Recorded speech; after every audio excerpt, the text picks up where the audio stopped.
Jared is curious about your opinion on whether or not churches should have members sign paperwork committing them to whatever attendance, giving, participation, or any of that type of stuff.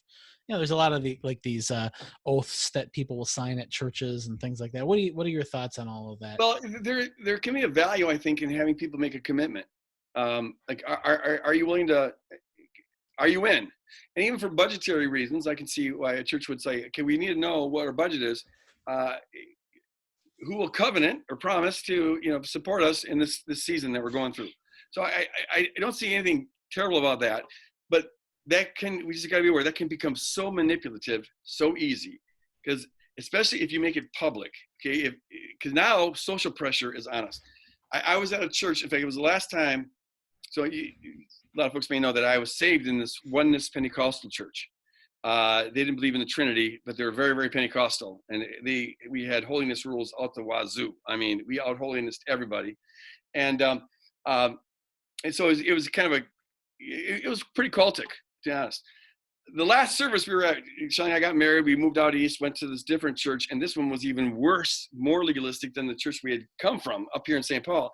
And this guy at one point, we walk into this church, and there's maybe 75 people in this church total, but he has a chart on the wall with all of our names on it, and then goes around and asks us, how much do we pray that week on average per day?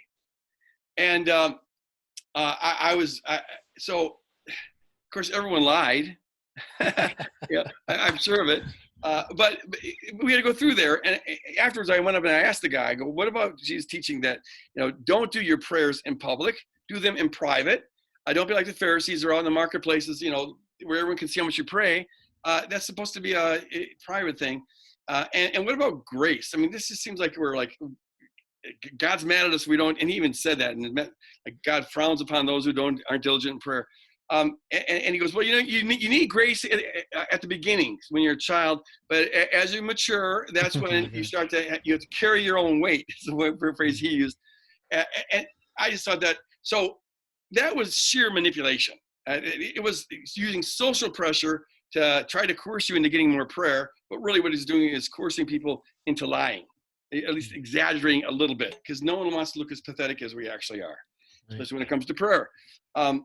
So yeah, on the whole, if it's made public, I think that is, if it's all about a person making a pledge, or a family making a pledge, kind of a covenantal thing, that can be good. It solidifies it. I always tell people, when you pledge to make a difference in your life, you got to tell someone, solidify it. You don't have to put everything down in writing, but it's important. Our words count. Do you have your word? That's what holds the covenant together. Giving your word is fine. But pledging in any way where, even though pledging, that even can become, you have to be careful, because just knowing that your pastor or the board might know, how much you're giving, whatever, that could become something that people could use to manipulate, even if you don't make it public. But certainly, if you make it public, I would run away. Anything that reveals things that would otherwise be private in our life, and it's done to get us to do something, that's manipulation. And I hate religious manipulation. Always have. The worst. Nothing, child abuse is worse, but nothing gets under my skin as deeply, other than child abuse and anything harming children. Religious manipulation, I just makes me cringe. Because I've seen it, I was a subject of that. I know how effective it can be. How do you think we built all those cathedrals up in Germany or throughout Europe, when else you had to work with these peasants? Well, find a way to ring them. So you can invent this you can buy people out of purgatory idea. Jeez. It was really quite ingenious. If that didn't work, you always had, of course, the torture chambers and stuff. But for the wealthy landlords, they had a death room where they would wheel people in on their deathbed. And in the Catholic Church, you have to get the last act of contrition, I think it's called, which kind of like a clean send off, and so you less time in purgatory. So they wheel people into this room, and on the top they'd have a ceiling painted with a mural of hell. And look sometime at the paintings of hell in the Middle Ages, man. They are right out of Stephen King horror films. And so this person's staring up there on the verge of death, and then it comes the question: would you like to make any donation to, lessen your time in purgatory? And possibly at one point it got to be you can buy your way even out of hell among certain teachers.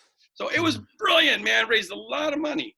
Or to your peasants, I know you loved your mother, and she's writhing down there in hell, and she will be, or in purgatory, and she will be for another 10,000 years. But for a mere $10,000, you could get her out of there, or at least lessen her time.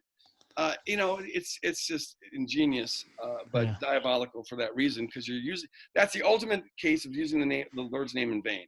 When Yeah. you're using the Lord's name to get something you want, that's in vain. Yeah.